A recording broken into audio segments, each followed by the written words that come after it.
To be on set and see someone's like power usurped, sort of? Yeah, to see there were scenes that were literally, there was an actor that had makeup on that he wanted to do and the director wanted to do, and one of the producers found it offensive. She was like a devout Christian and she was offended by the makeup and she made them reshoot that scene. There were other times where one of the producers who was out of town doing probably a film market or something, because he was more like he had directed stuff in the past, but he was really more of a money guy. He came down toward the end and decided he wanted to direct the movie. So there were parts of that movie where the director was sort of literally sidelined and that other guy was calling action. And this type of stuff happens all the time. But for me, seeing that, it was eye-opening, yeah, for sure. Without mentioning any names, did you ever see people set up to fail? Where you could tell like, oh, they gave this person like a bad opportunity and now someone else is going to come in and look like the hero without naming. I don't think I've seen that level of like, manipulation going on or overthinking. I've just seen directors, I mean, it's happened to me, but I've seen it on a lot of films before, I started directing, where it was almost like they were just being cut off at the knees, like we'd be shooting, like we did a film in Romania and they just decided at one point, they stopped sending film stock. They had a delay. I forget what happened, but it was some kind of a delay in the delivery of film, a film negative. And yet they weren't going to necessarily give him extra days to shoot. The schedule wasn't going to get longer. You're just going to, lose days because you didn't have film delivered. Well, what do you expect?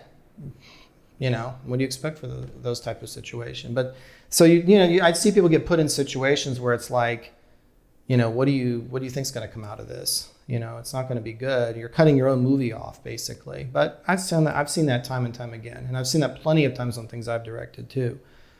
Usually, what it is if anything, it's producers who are lazy who just figure, well, the director cares more about this movie than I do, so I'm just not going to show up today, or I'll show up for half the day, or they can just do whatever. They can just, manage it.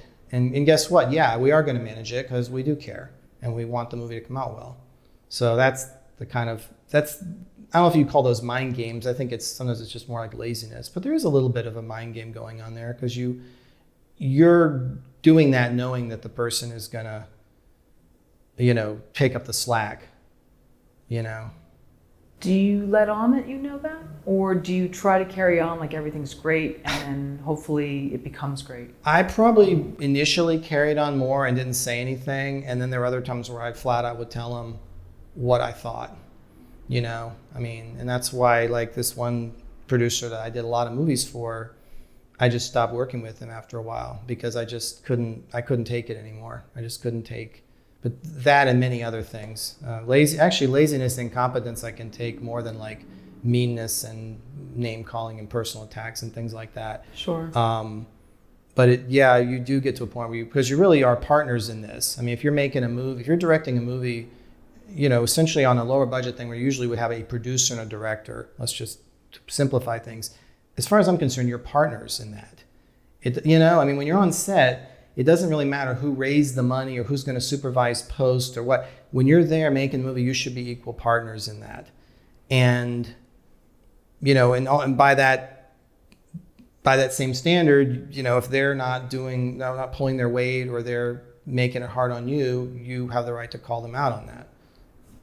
So if let's say a new director's in a similar situation and it's their first time experiencing that and they've heard about this, that maybe they will be overthrown on their set. Mm-hmm. What's the best way to handle it and still kind of preserve their name?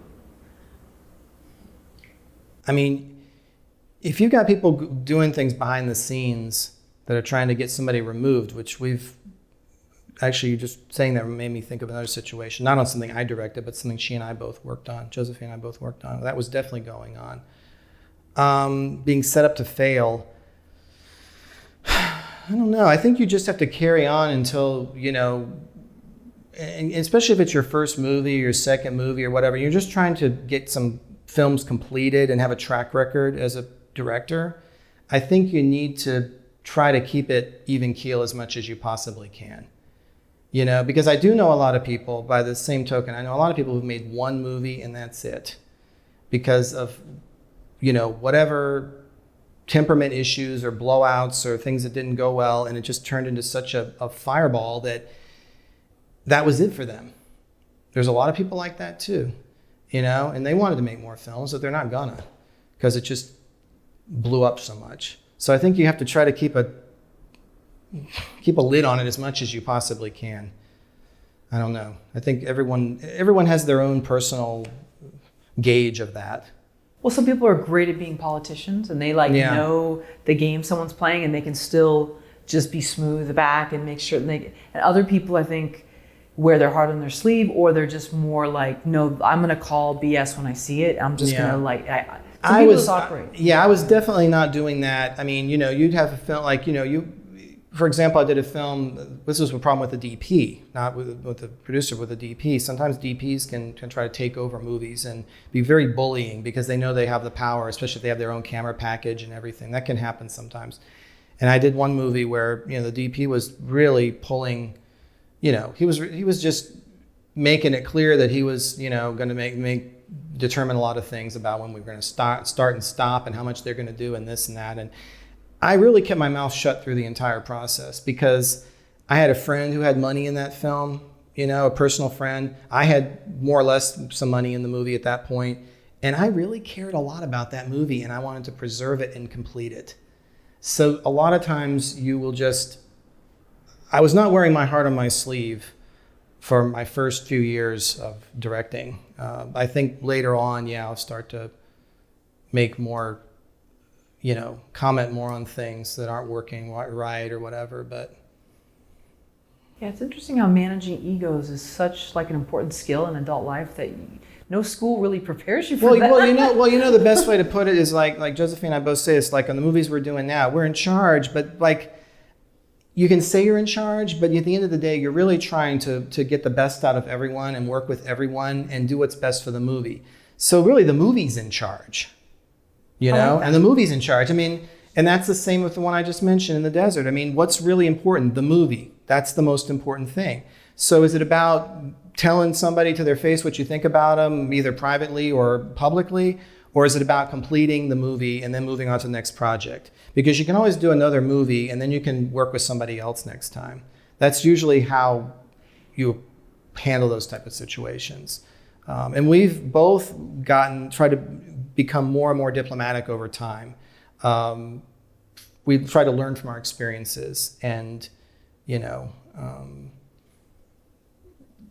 just, you know, kind of keep the diplomacy as much as you possibly can until it just absolutely is obviously not working. But even that's usually more of like a slow fade than a big explosion with most people, you know, so.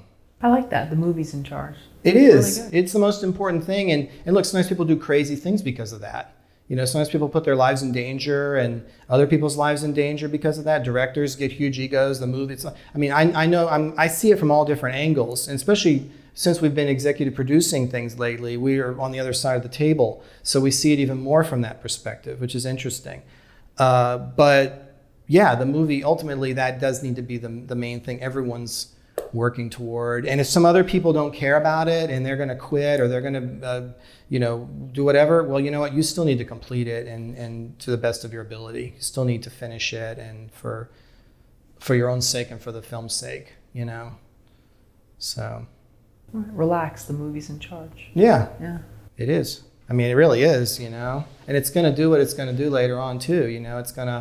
Every film's going to, you know, how hard you work on it, they're all going to have their own path and their own success or lack of success or exposure or fandom or lack of interest or whatever. You just never know. You really never know. Anybody who says they know is lying, you know? Yeah, and I know it's a very sort of dark place for anybody who completes something. I'm sure it's the same for a book as well, that like, okay, it's done, and now like, the reactions are going to be what it's going to be, and then it can be a very dark place. Oh yeah, I mean we're at that place right now. Not a dark place, thankfully, but we're in that place right now where we're getting our first reviews for our movie High Death, and actually all of them have been good. They've all been pretty good. I'm not going to say they're all 4-star ratings, but we haven't gotten any bad reviews yet on the movie. And it's funny though, because the first review I ever got, or one of the first I ever got, was in a print magazine in Fangoria, and it was a very bad review, and it broke my heart.